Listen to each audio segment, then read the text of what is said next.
अस्सलाम वालेकुम रहमतुल्लाहि वबरकातुहू। आज की जो वीडियो बना रहा हूं मेरे दोस्तों, बड़ी अहम वीडियो ਤੇ ਬਹੁਤ ਲੋਕਾਂ ਵਾਸਤੇ ਕਮਾਲ ਦੀ ਵੀਡੀਓ ਹੈਗੀ ਆ।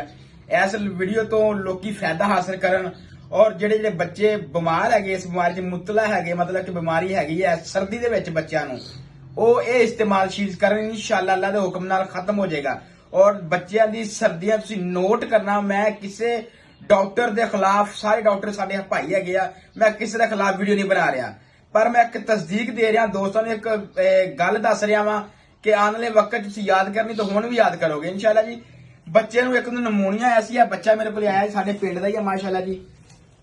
ਇਹ ਦੇਖੋ, ਇਹ ਚਾਚਾ ਜੀ ਸਾਡੇ ਪਿੰਡ ਦੇ ਚਾਚਾ ਜੀ, ਮੇਰੇ ਦਾਦਾ ਜੀ ਨੂੰ ਦਾਦਾ ਜੀ ਮੇਰੇ ਹਕੀਮ ਸੀਗੇ, ਮੇਰੇ ਦਾਦਾ ਜੀ ਹਕੀਮ ਸੀ। ਕੀ ਨਾਂ ਸੀ ਚਾਚਾ ਮੇਰੇ ਦਾਦੇ ਦਾ, ਕੀ ਨਾਂ ਸੀ? ਮੈਂ ਤਾਂ ਕੁੜੀ ਨੂੰ ਦੱਸਿਆ ਸੀ ਗੁਲਾਮ ਮਜੀਦੀਨ ਉਰਫ ਬਾਬਾ ਗੋਂਦੀ ਕਹਿੰਦੇ ਸੀ ਮੇਰੇ ਦਾਦਾ ਜੀ ਨੂੰ। ਗੋਦੀ ਬਹੁਤਾ ਕਹਿੰਦੇ ਸੀ ਬਾਬਾ ਮੇਰੇ ਨੂੰ ਗੋਂਦੀ ਜ਼ਾਰਾ ਕਹਿੰਦੇ ਸੀ, ਹਕੀਮ ਬਾਬਾ ਗੋਂਦੀ ਕਹਿੰਦੇ ਸੀਗੇ, ਤੇ ਦਾਦਾ ਜੀ ਮੇਰੇ ਹਕੀਮ ਸੀਗੇ। ਇਹ ਉਹਨਾਂ ਦਾ ਬੱਚਾ ਬਿਮਾਰ ਹੋਇਆ ਸੀ, ਡਬਲ ਨਮੂਨੀਆ ਆਇਆ ਸੀਗਾ। ਕੀ ਡਬਲ ਨਮੂਨੀਆ ਚਾਚਾ ਜੀ ਹੋਇਆ ਸੀ? ਕਿੰਨੇ ਤੁਸੀਂ ਪੈਸੇ ਲਾ ਚੁੱਕੇ ਨੇ ਡਾਕਟਰ ਕੋਲ? ਤੇ ਲੱਗ ਹੀ ਗਿਆ 30-40 ਦਾ 30-40 ਹਜ਼ਾਰ ਰੁਪਇਆ ਡਾਕਟਰਾਂ ਕੋਲ ਲਾ ਕੇ ਆਏ। ਨਮੂਨੀਆ ਡਬਲ ਨਮੂਨੀਆ ਆ ਗਿਆ ਸੀ ਬੱਚੇ ਨੂੰ। ਤੇ ਮੇਰੀ ਇਹ ਦਰਖਾਸਤ ਹੈਗੀ ਆ, ਮੈਂ ਡਾਕਟਰਾਂ ਦੇ ਖਿਲਾਫ ਨਹੀਂ, ਕਿਸੇ ਦੇ ਖਿਲਾਫ ਨਹੀਂ ਹੈਗਾ, ਮੇਰੀ ਇਹ ਦਰਖਾਸਤ ਆ, ਤੁਹਾਡੇ ਬੱਚੇ ਅਗਰ ਸਰਦੀਆਂ ਨੂੰ ਨਮੂਨੀਆ ਆ ਜਾਵੇ, ਠੰਡ ਲੱਗ ਜਾਵੇ, ਛਾਤੀ ਦੀ ਛਾਂ ਦੀ ਆਵਾਜ਼ ਆਵੇ, ਉਹਨੂੰ ਸਿਰਫ ਔਰ ਸਿਰਫ ਤੁਸੀਂ ਦੁਆ ਆਪਣਾ ਪੰਸਾਰ ਤੇ ਜਾਣਾ ਵਾ। ਇਹ 12 ਸਿੰਘਾ ਲੈ ਕੇ ਆਣਾ, 12 ਸਿੰਘਾ।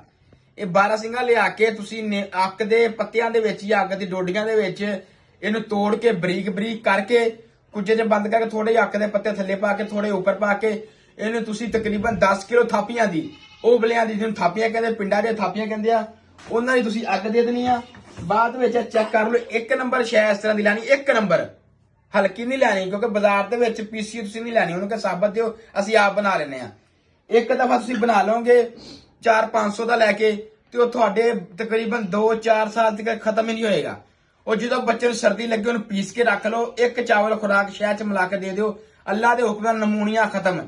ਇਹ ਬੱਚਾ ਅਲਹਮਦੁਲਿਲਾ ਉਸ ਦਿਨ ਤਕਰੀਬਨ 4-5 ਦਿਨ ਪਹਿਲੇ ਮੇਰੇ ਕੋ ਆਇਆ ਸੀਗਾ, ਕੋਈ ਸ਼ੈ ਨਹੀਂ ਸੀ ਖਾਂਦਾ, ਦੁੱਧ ਵੀ ਨਹੀਂ ਪੀਂਦਾ, ਦੁੱਧ ਨਹੀਂ ਪੀਣਾ ਜਿਹਨੇ, ਦੁੱਧ ਵੀ ਨਹੀਂ ਛੱਡਿਆ। ਡਾਕਟਰਾਂ ਨੇ ਉਹਨੂੰ ਕੀ ਜਵਾਬ ਦਿੱਤਾ ਜੀ? ਸਾਨੂੰ ਡਾਕਟਰਾਂ ਨੇ ਕੀ ਕਿਹਾ ਸੀਗਾ ਕਿ ਕਰ ਲੈ, ਉਹਨਾਂ ਨੇ ਕਰ ਲਿਆ। ਉਹ ਘਰ ਆ ਕੇ ਰਾਤ ਨੂੰ ਫਿਰ ਉਸੇ ਤਰ੍ਹਾਂ ਹੋ ਗਿਆ। ਤਕਰੀਬਨ ਇਸ ਬੱਚੇ ਦੀ 2 ਮਾਹ ਉਮਰ ਬਾਜੀ, 8 ਤਰੀਕ ਨੂੰ 2 ਮਾਹ ਦਾ ਹੋ ਜਾਣਾ। ਐਸ 8 ਤਰੀਕ ਨੂੰ 2 ਮਾਹ ਦਾ ਹੋ ਜਾਣਾ। 2 ਮਾਹ ਤਕਰੀਬਨ ਸਮਝ ਲਓ 8 ਦਿਨ ਘੱਟ ਹੈਗੇ ਆ।